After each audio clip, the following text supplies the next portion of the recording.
When I got this, it was like, oh my gosh, the subconscious doesn't hear no, not, or don't. So if you say, I don't like mushy kiwis, what do you think of? You think of kiwis. You must think of kiwis, right? I don't like mushy kiwis. I don't want to be poor. I don't want to be poor. I don't want to be poor. It's like putting words into Google. What comes back isn't riches, it's poor. It's poor. It's poor. So just knowing that one key, I think I learned that when I was like 18. I was like, oh my gosh. So but we can use that to our advantage because we also don't want to be Pollyanna-ish. Well, maybe we do, it turned out, but we want to be authentic, right? We don't want to say everything's fine when you can feel it isn't. So when we know this law, we can use this to our advantage. So these things might actually be true. I might feel rotten, like maybe I just don't feel well. I'm overwhelmed with too much to do. Oh my gosh, there's so much going on. That is a genuine feeling. There's nothing wrong with saying it. He makes me so angry.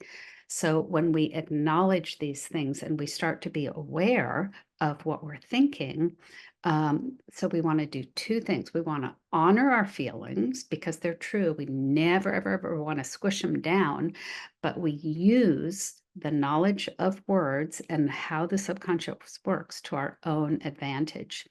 So, for instance, I feel rotten might be true, but if you change it to, I don't feel well. So that's true. I don't feel well. So what's coming back? Well. I feel rotten. I don't feel well. Do you feel the difference in the vibration? What was this one? I'm overwhelmed with too much to do. That might be true. You could say, my life is bursting with good things. And even if it isn't, my life is full, full of opportunities, right? There's other ways to say that. He makes me so angry. We don't want to give our power to someone else. You say, I don't feel respected in our relationship.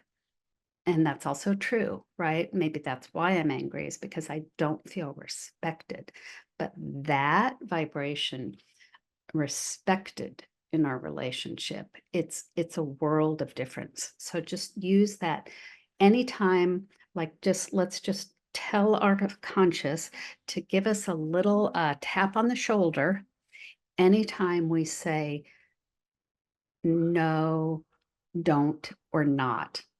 And it's really, really, really helpful if you live with someone else to do that, because I'd say at least half the time we don't catch what we say, because it's just such a habit and it just comes out of our mouth, the Freudian slip, like those things are really true. Or projection, right? We'll say something about someone else that's really going on in us.